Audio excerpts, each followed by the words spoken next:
All right, this is still the Profit Point Show, and we're still with AMINAT OLAJIDE, a visual artist who has been talking to us about visual art, the challenges, the awareness, how well you can use visual art in the society. And now we'll continue. You were talking about factors to consider when you want to cost your wear, and what you have put into it should reflect on what you're selling. Yes. And now let's talk about when you now make this money, how do you manage the finances, manage financial management of your business angle of it now?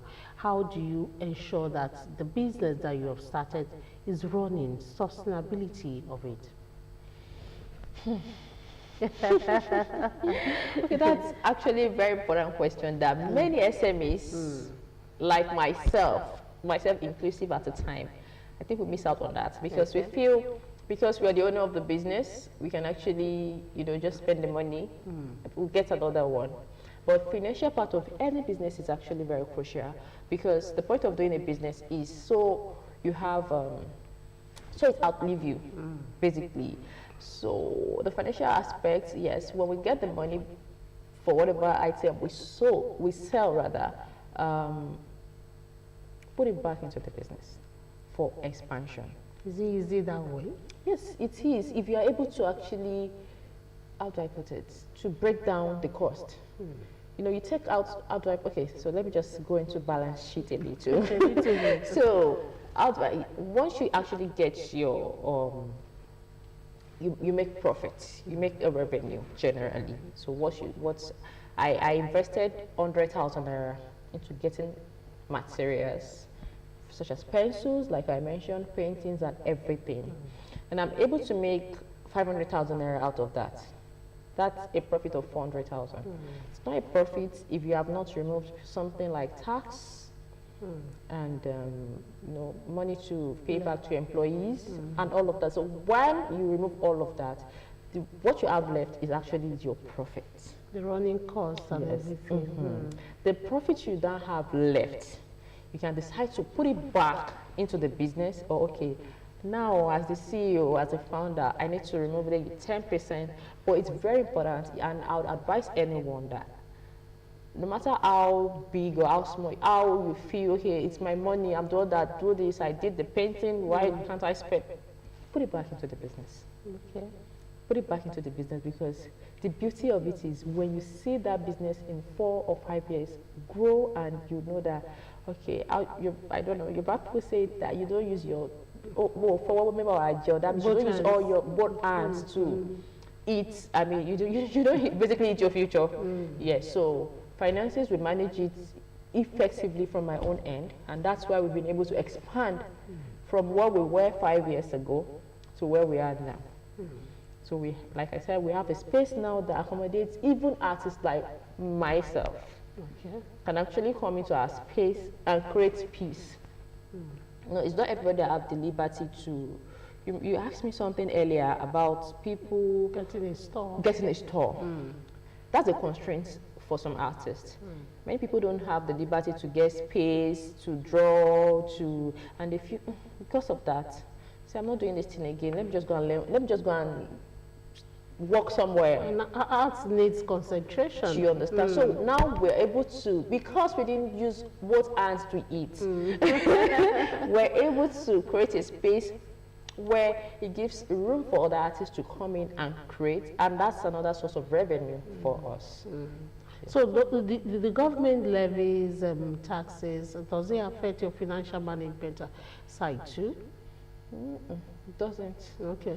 Because we remit our taxes when we're supposed to, and it has been fair so far, and I think there's, I don't want to be quoted, but I think there's something about the Nigerian tax law that you have to make some certain amount before you're able to, so it doesn't affect us, we're good. We are in the government, we are good. I'm asking this because a lot of people say the financial aspect of their business, managing it is something cumbersome for them, and they do not know how to manage it. So sometimes they run at loss. Though they make profit, but at the end of it, there's nothing to show for what they have made? Do they need to be educated or go to school for it? How do I put this? Let me see. So, you asked a very important question. Yeah. I mean, even me, I'm still learning. But I would say this. You don't have to go to school, but you need to associate yourself with people that knows better. Let's say people that are into the financial sector, or somebody that you know that is like an auditor that can help you. Because if you're not being careful, SMEs especially, business owners like myself, we just make money. And once it comes back, we just spend it, expecting, okay, it's good. Another one is coming next week. And by the end of the day, we don't even have a financial record. We don't have something to say, this is what we made in 2023. This is what we made so far in 2024. And when you don't have records of such, you won't be able to keep up in business. Okay, now talking about keeping up in business, what is the role of networking or communities? That for instance, you said you have a space that can accommodate people, people can come in. What role do you think someone like you is playing in your sector, the creative sector? What role are you playing? What are you trying to do with coming up with such community or networking? First of all, networking and community development is vital. When how do I put it? When you give to your community, it's only normal for it to come back to you. I'll cite an example that happened this morning. Mother's Day event, I can't remember, I think it was May. May, yeah.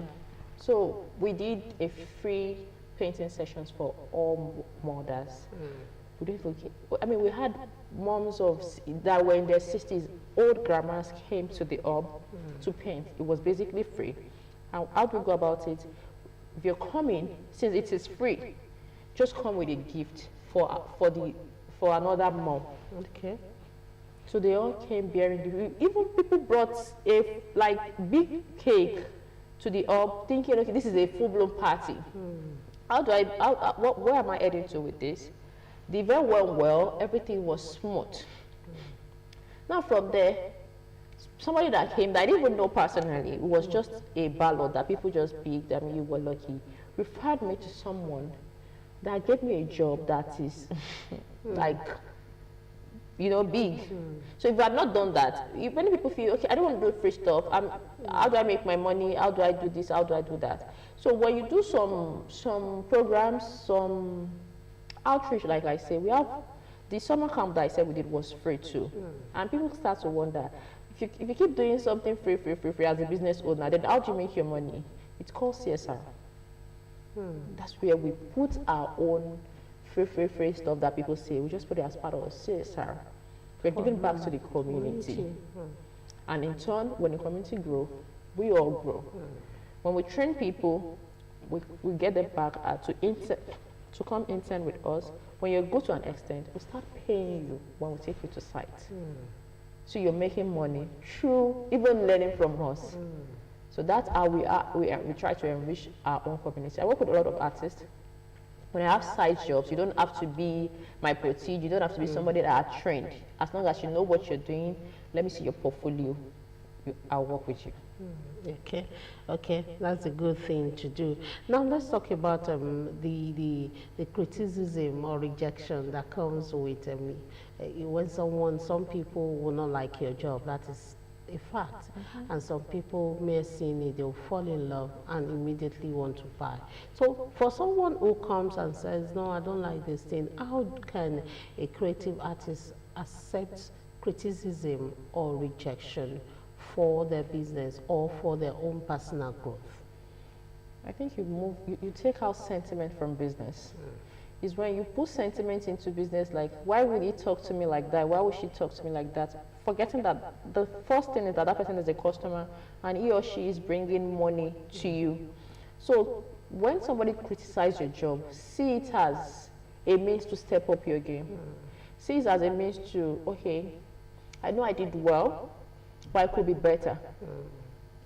No one is an island of knowledge. So you can keep learning. You don't have to be sentimental about it. Just learn from it and move on. Diversifying is one thing you've talked about. Let's hammer on it once again. If you want to diversify, for instance, you're a visual artist and you are diversifying. For someone who is into another form of art, how do they diversify? What kind of recommendations will you give for those who want to diversify? Yes, they want to be a professional artist, but they want to make money from other sources. How do you diversify and still be relevant? Depending on the industry you're diversifying into. If it's still within the art sector, I don't think there should be lots of problem. So people tend to jump into things because I feel this thing is going well for someone. Okay, let me do it too, because yes, we all know that one source of income is not enough right now. But don't do it because I see you doing it and I see you making money from it. I don't know the kind of research you've made. I don't know the kind of connections you've made. So people tend to forget the part of studying the market they're going into. Okay. So anyone who wants to diversify, like I said, I'm an artist. I'm still very much an artist. I still train people. But we've infused wellness into it.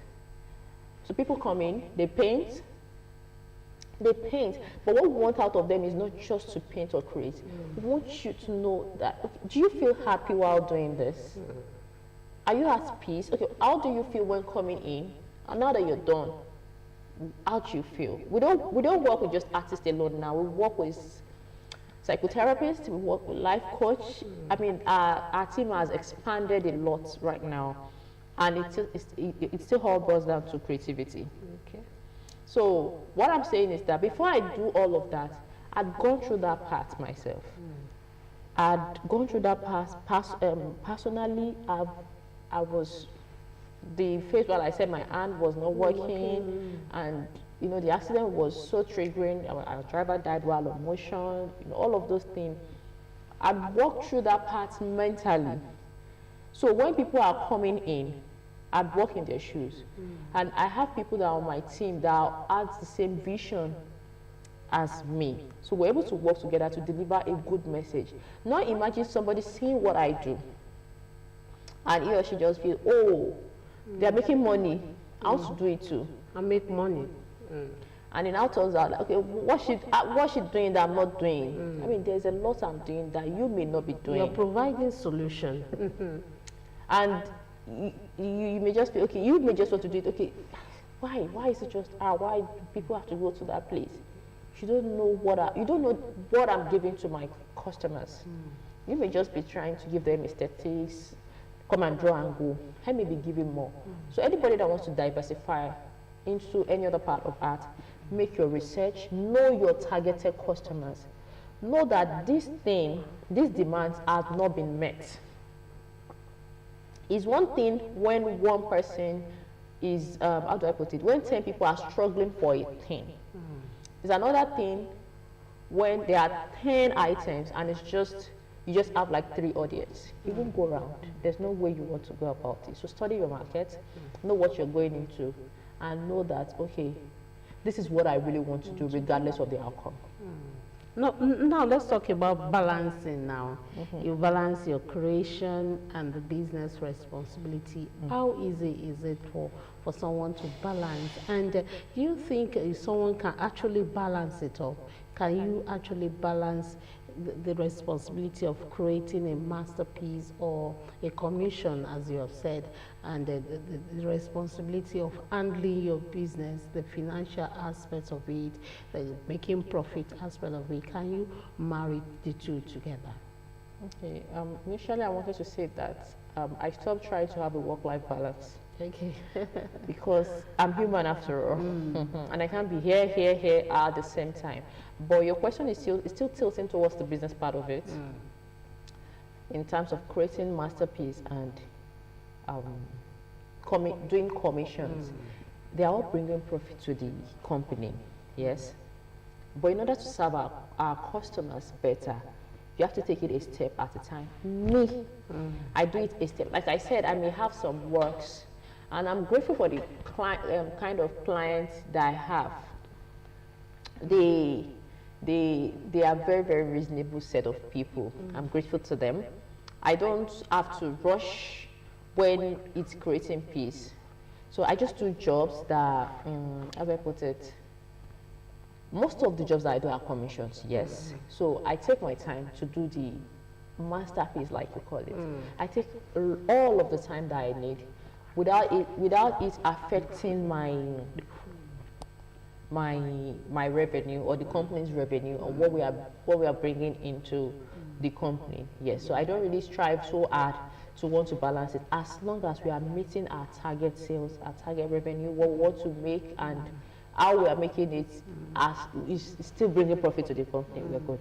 Okay. Now, we'll soon leave the program, and I want you to talk to people on how to get inspiration, because that's the basis of you creating. How do you get your inspiration? And your inspiration will stay with you for a very long time. The other time you said you can have a painting for 12 months, 16 months. From the start, you must have had an idea of what to. How do you sustain that inspiration, that idea that you started with month 1 to month 12? Just let the fire continue to burn. If what inspired you, I won't say, because some people, what inspired them is sadness. And I don't mean that in a bad way. Okay. It may be an outbreak, and they'll be like, oh God, they pick up their brush and start creating. Those set of people may just finish up what they are doing in a month. Okay. It doesn't mean maybe they are final. In fact, it may span that to an extent. One thing about artists is, once you start, once you've already laid out what you want to do, when you're so much into it, you just forget what brought you there. Like, it's still there.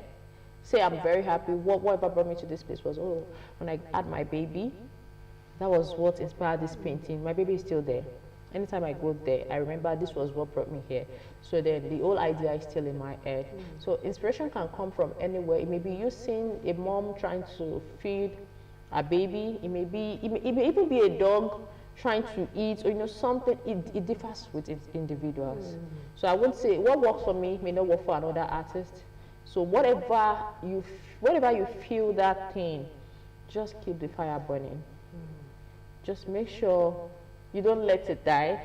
If an idea comes to your head, either you find a piece of paper, put it out. If you cannot actually visualize an image, write that idea out. Trust me, while reading it, when you keep reading it, it will come together and you'll be able to bring out your masterpiece. Okay, we do not allow professionals like you go without talking about the essence of skill or vocational skill. Okay. Why do you think vocational skill is essential, especially for the economy nowadays and for youth?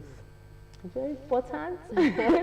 Vocational skill is very important, and in my own case, I took myself to where I went to learn. Myself. Nobody actually said, oh, you have to learn, you have to do this, you have to do that. No, I went there myself because of that economy that you mentioned. It was more of, how do I get a job after I'm done with school?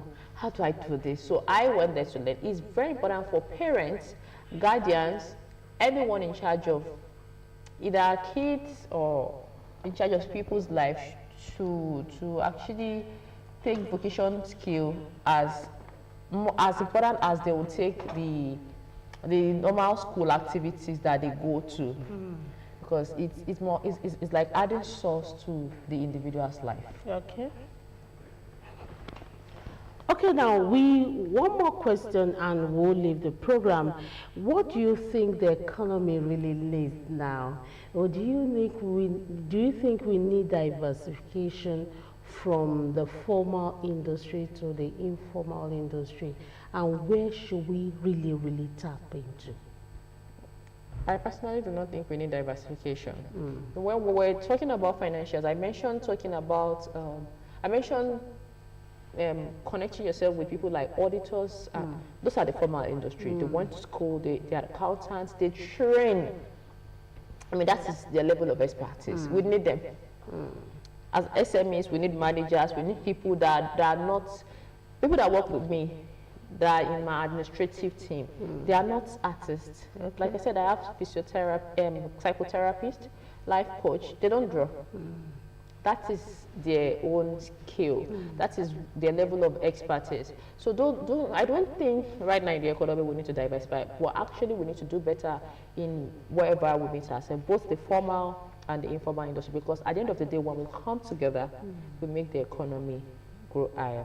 Like the creative industry right now is growing, and I think in the next 5 years now, it won't be where it is right now from different programs that, I mean, it's very clear, we're seeing it on social media and everywhere, and I'm sure it's working in other industries too like that.